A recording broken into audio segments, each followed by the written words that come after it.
Hello दोस्तों, मेरा नाम सैयद सलीम है और आप देख रहे हैं मेरा चैनल प्रोगो।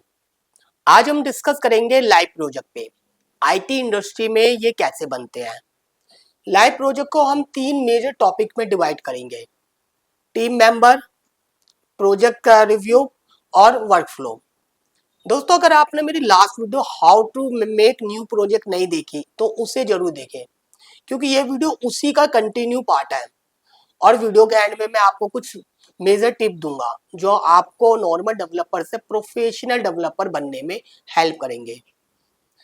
दोस्तों, लाइव प्रोजेक्ट जो फेल होते हैं उनका सबसे बड़ा रीजन होता है वीक प्रोसेस। और दोस्तों, मैं आज आपको वही प्रोसेस समझाऊंगा।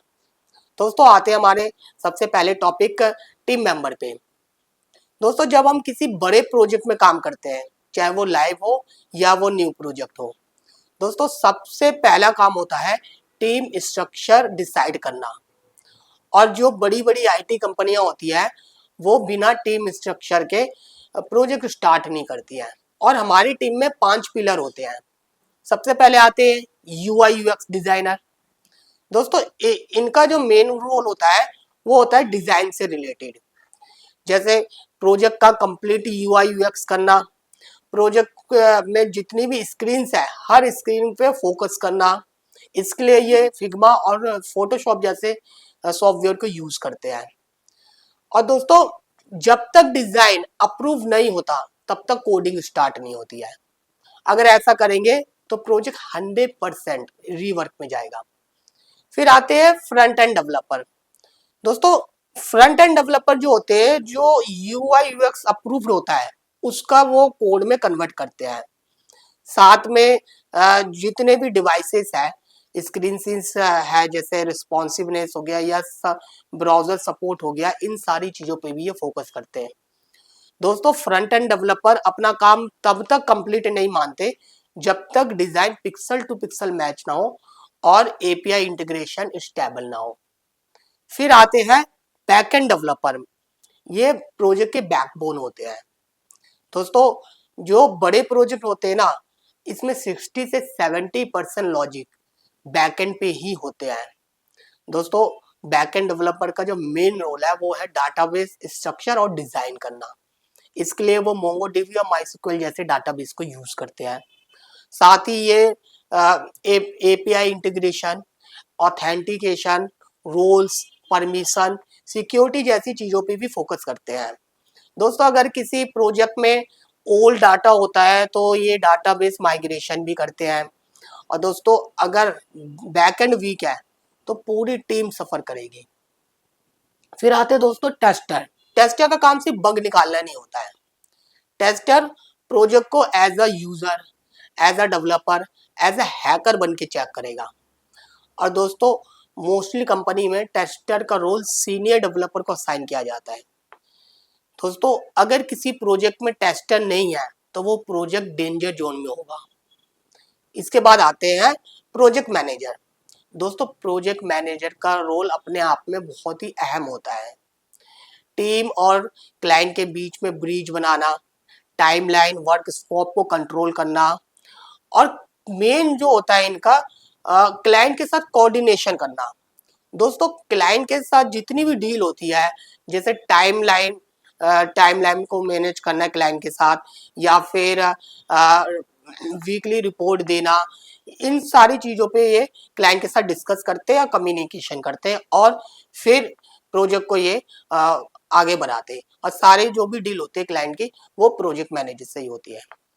दोस्तों, कुछ एजेंसी में आपको ये रोल भी देखने को मिलेंगे, जैसे DevOps, server engineer, business analyst. दोस्तों, ये रोल प्रोजेक्ट को और भी स्टेबल बनाते हैं। दोस्तों, मैं एक बात जरूर कहूंगा, प्रोजेक्ट सिंगल पर्सन नहीं चलाते, प्रोजेक्ट पूरा सिस्टम चलाता है। दोस्तों, अब आते हैं हमारे दूसरे टॉपिक, प्रोजेक्ट रिव्यू। दोस्तों, जब भी हम किसी बड़े लाइव प्रोजेक्ट पे काम करते हैं तो प्रोजेक्ट रिव्यू बहुत ही इंपॉर्टेंट है। दोस्तों, प्रोजेक्ट रिव्यू के बिना जब हम प्रोजेक्ट स्टार्ट करते हैं तो दोस्तों हमें बहुत सारी प्रॉब्लम फेस करनी पड़ती है। दोस्तों, प्रोजेक्ट रिव्यू में बहुत सारी चीजें आती है, जैसे project architecture, MVC, modular, monolith, framework, language, versions, dependency, packages. दोस्तों ये सारी चीज़ों को रिव्यू के केस में हमें चेक करना होता है। दोस्तों project review mainly back and और फ्रंट एंड डेवलपर ही करते हैं। वो इसकी रिपोर्ट बना के आगे सीनियर या प्रोजेक्ट मैनेजर को देंगे। दोस्तों अब आते हैं हमारे तीसरे टॉपिक, वर्क फ्लो। दोस्तों mostly IT company work flow को 3 इन्वायरमेंट में सेट करती है। सबसे पहले आते हैं डेवलपर मोड, जिसका एग्जांपल यूआरएल होगा dev.progo.in। उसके बाद आते हैं टेस्टर मोड, जिसका एग्जांपल होगा koa.progo.in। फिर आते हैं प्रोडक्शन मोड, जिसका मेन यूआरएल होगा progo.in। दोस्तों डेवलपर मोड में टीम जो भी काम करती है उन सबको सीनियर मर्ज करके डिप्लॉय करते हैं। अब वहां पे सारी चीज को चेक करेंगे। उसके बाद अगर कोई भी प्रॉब्लम होती है तो वो टीम से फिक्स कराते हैं, और जब 100% सेटिस्फाई होंगे तो उसके बाद वो उसको आगे मूव करेंगे टेस्टर मोड पे। दोस्तों टेस्टर मोड पे टेस्टर अपने अकॉर्डिंग, अपने रोल के अकॉर्डिंग सारी चीजों को चेक करेंगे। प्रोजेक्ट के डॉक्यूमेंट्री से लेकर बहुत सारी चीजों को पे ये फोकस करके चेक करेंगे। अगर उनको कोई बग दिखते हैं तो वो डेवलपर से फिक्स कराएंगे, और जब वो भी 100% सेटिस्फाई हो जाएंगे तो ये प्रोजेक्ट आगे मूव होगा प्रोडक्शन मोड पे। दोस्तों प्रोडक्शन मोड पे जो मेन रोल होता है वो है प्रोजेक्ट मैनेजर का। दोस्तों प्रोजेक्ट मैनेजर सबसे पहले क्लाइंट को डेमो देंगे, क्लाइंट से फीडबैक लेते हैं। उसके बाद क्लाइंट अगर लास्ट मोमेंट पे कुछ चेंजेस करवा देता है तो उसको अपडेट करते हैं। दोस्तों जब क्लाइंट 100% प्रोजेक्ट को अप्रूव कर देता है तब जाके ये प्रोजेक्ट को मेन डोमेन पे डिप्लॉय करते हैं, लाइव करते हैं। दोस्तों ये जो मैंने आपको प्रोसेस बताया है दोस्तों, इस प्रोसेस से अगर आप किसी भी आईटी कंपनी में या अपने ही किसी भी प्रोजेक्ट पे अगर काम करते हैं दोस्तों, तो मैं इस चीज की गारंटी लेता हूँ कि ये प्रोजेक्ट कभी फेल नहीं होगा, 100% प्रोजेक्ट सक्सेसफुल होगा। दोस्तों अगर आप डेवलपर हो तो आप इस प्रोसेस को ट्राई करो, और अपनी कंपनी में भी इसको सजेस्ट करो। और दोस्तों अगर आप स्टूडेंट हो तो सिर्फ कोडिंग नहीं, प्रोसेस भी सीखो। प्रोगो में हम इसी प्रोसेस के साथ लोगों को ट्रेन करते हैं, ताकि वो जब किसी इंडस्ट्री में जाए तो उनको स्ट्रगल ना करना पड़े। दोस्तों वीडियो को स्टार्टिंग में मैंने आपको कुछ टिप के बारे में बताया था। हमारे सबसे पहला टिप है टेलविंड।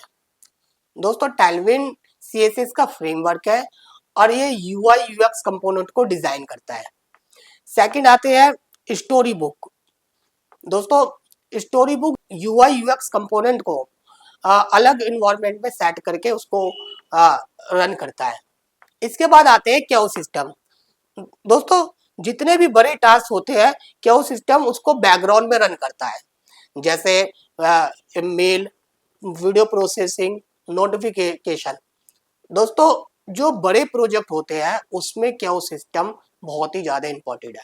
इन सारे टिप्स पे मैं एक सेपरेट वीडियो बनाऊंगा, और उसमें मैं पूरी डिटेल्स के साथ आपको एक्सप्लेन करूंगा कि इनको इंडस्ट्री में प्रोफेशनल लेवल पे कैसे यूज किया जाता है। दोस्तों नेक्स्ट वीडियो में हम बात करेंगे डीबगिंग प्रोजेक्ट, उसे फिक्स कैसे करते हैं। और दोस्तों अगर आपको वीडियो पसंद आए तो इसे लाइक करें, चैनल को सब्सक्राइब करें, और इस वीडियो को उन लोगों तक शेयर करें जो आईटी इंडस्ट्री में आज भी प्रोजेक्ट पे काम नहीं कर पाते सही से, तो इस प्रोसेस को वो भी फॉलो करेंगे। दोस्तों मिलते हैं हमारी अगली वीडियो के साथ, जब तक के लिए बाय बाय, टेक केयर।